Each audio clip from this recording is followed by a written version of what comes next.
Most of Week 13 is in the books, and it started back on Thursday night between the Bills and Patriots. The Bills are looking good as we get closer towards the postseason and have won 3 straight games since losing to the Minnesota Vikings back in Week 10. This was a game a lot of people had been waiting on, and it was James Cook finally getting the ball. There's been 3 games this year where James gets 10 or more carries, and the Bills, not surprisingly, are 3-0 in those games, and the lowest yards per carry he has in any of those games is 4.6. This is looking like a great draft pick as time goes on, and the Bills are now 5-1 in their last 6 games against New England, with their only loss coming in the game New England threw the ball 3 times. For the Patriots, this isn't pretty, but they're not in a good position.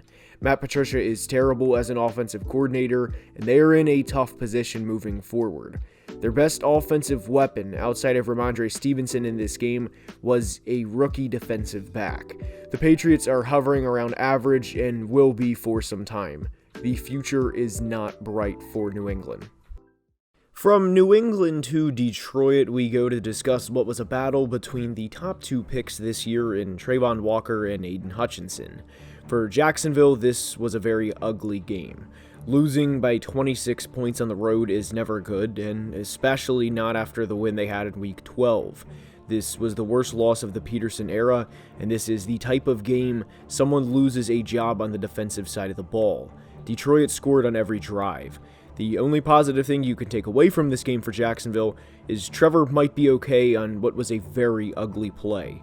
For Detroit, this was without a doubt the best win of the MCDC era.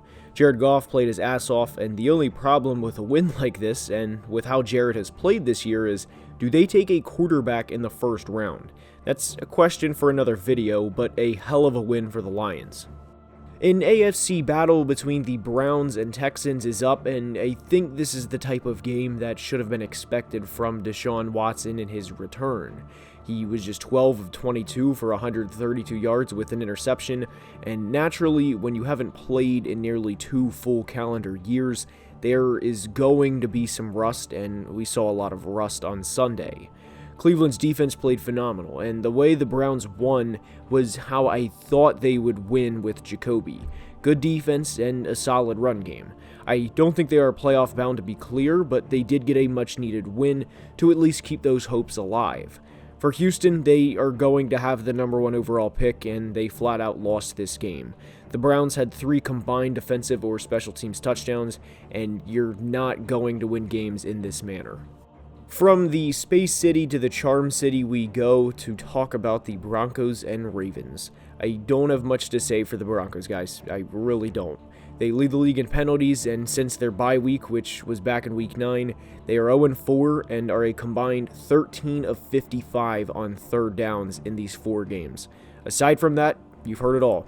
The stats, the points, if they do this, the fact if they put up 18 points in all 12 of their games, they have an 8-4 record at the moment. Fire Nathaniel Hackett. For Baltimore, despite the win, I am calling for the firing of offensive coordinator Greg Roman. This has been on Ravens fans' mind for some time now, and the James Prochet interception is a play you see on YouTube or SportsCenter for worst NFL plays or not top 10. And head coach John Harbaugh did say Lamar's injury is not season-ending, which is also a positive for Baltimore aside from the Week 13 win. Up I-95, we go from Baltimore to North Jersey to discuss the Commanders and Giants. For Washington, based on how this game went, and especially at the end, a tie in a lot of ways was the best case scenario.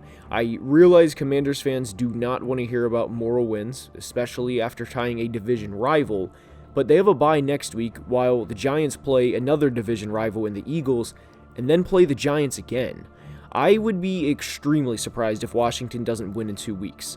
As for New York, for as much as I love Dable and what he has done this year in terms of changing the culture and winning a lot of games in year 1 of the rebuild, this was not a good game from a coaching standpoint from his part. They can still make the playoffs, but this was a game when Week 18 rolls around, they will be kicking themselves in the ass for not winning. Next up is the Steelers-Falcons game, and this was a Pittsburgh Steelers smash-mouth Western Pennsylvania type win if I've ever seen one. Najee had a good game, The offensive line was playing well, and one of the most underrated players in the NFL, and Pat Fryer, had a big day too. It wasn't a perfect game by any means, as the red zone offense needs worked on, and this is more of a coaching gripe, but get George Pickens targets. For Atlanta, the biggest takeaway I have from Week 13 is simple. It's Desmond Ridder time. And within this, sure, Ridder may not be the long-term guy, but you need to know this before the 2023 draft and before you potentially make a decision to draft a quarterback in the first round. Play Ridder these last 4 games coming out of the Week 14 bye. The A.J. Brown versus his former team game took place in Philly, and the Eagles more than handled Tennessee. This is the type of game I fear for Tennessee in the postseason, because they are going to win the AFC South.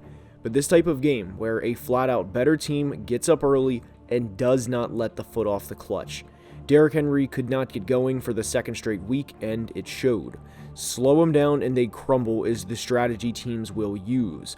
Jalen Hurts, on the other hand, played a hell of a game and nearly had 400 passing yards as their run game was slowed down. Credit to Tennessee. If there is one thing positive to say about the Titans from Week 13, it is that they slowed down the Eagles' run game.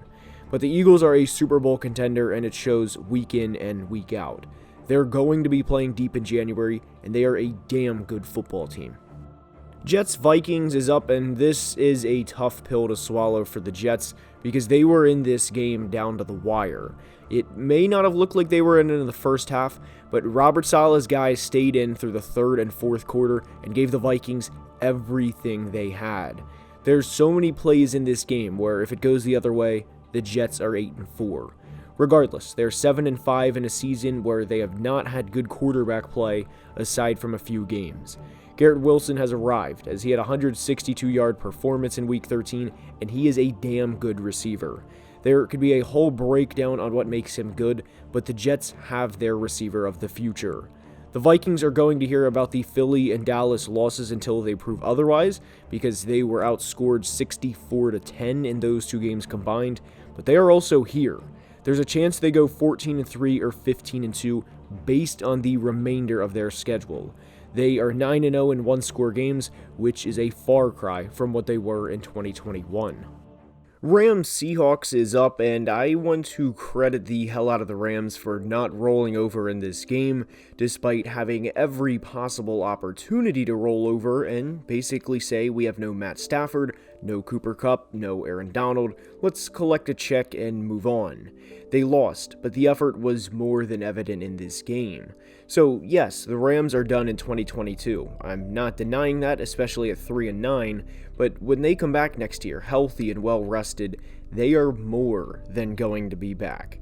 In some ways, the Bills' opening night Thursday night game was a signal to how the Rams' 2022 season would go, but when your stars on a star-filled team go down, you're going to lose games, and not surprisingly, they have.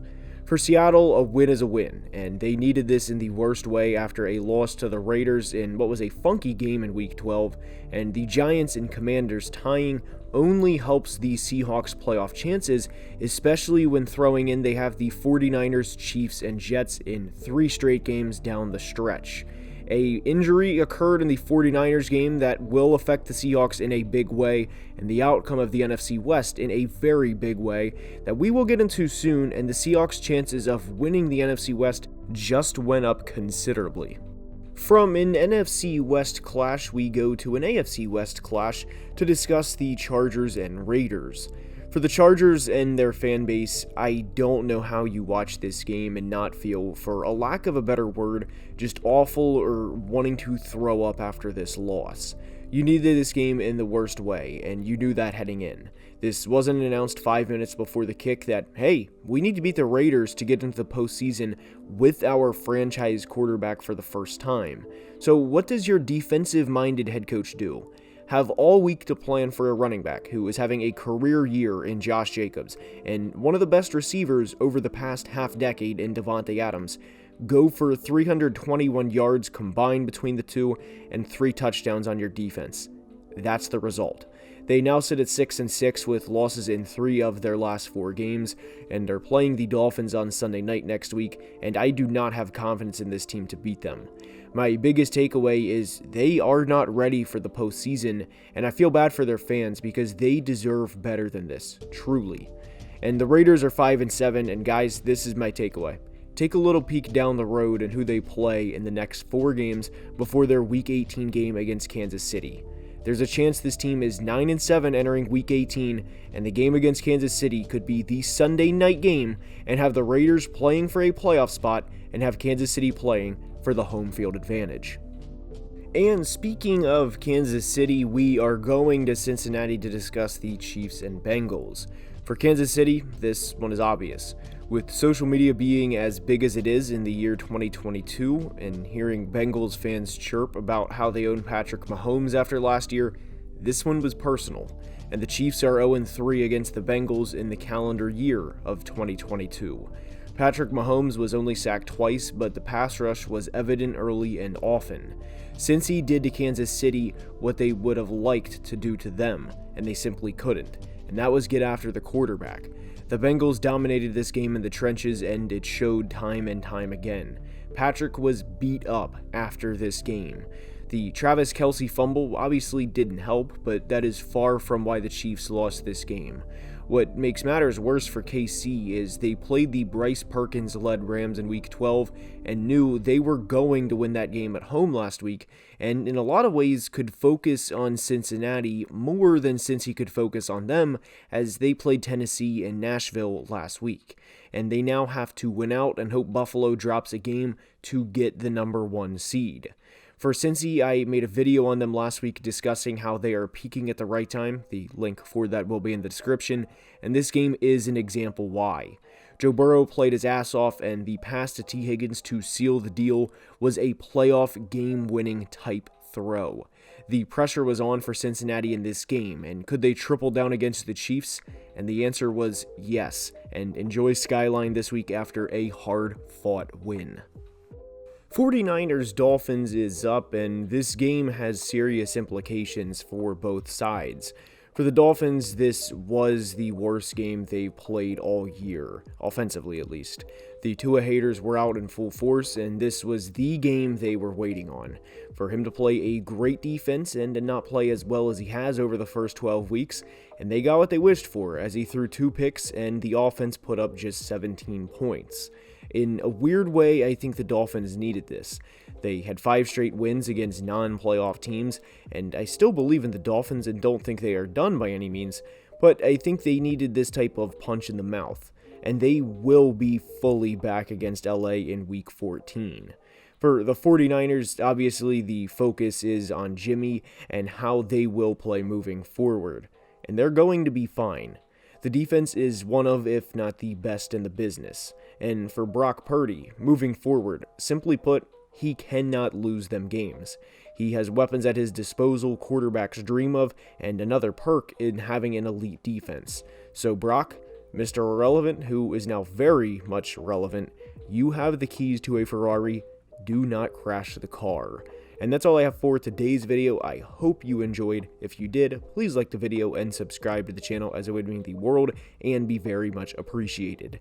Until next time, as always, please be safe and have a great day. Love you guys.